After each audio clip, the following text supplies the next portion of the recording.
Kinabahan na ba ang lahat dahil ang Facebook is down? Magbabalik daw si Friendster. Facebook is down. Basig na bankrupt na.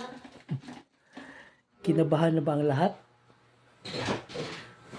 Basig na bankrupt na. Yan, binibigyan tayo ng time para tumigil sa Facebook dahil lahat ng marites andyan na sa Facebook eh. Kaya kaway-kaway sa mga nagproblema sa Facebook. Kaway-kaway. Maglaro muna kayo ng baraha sa mga sugarol dyan. Facebook is down.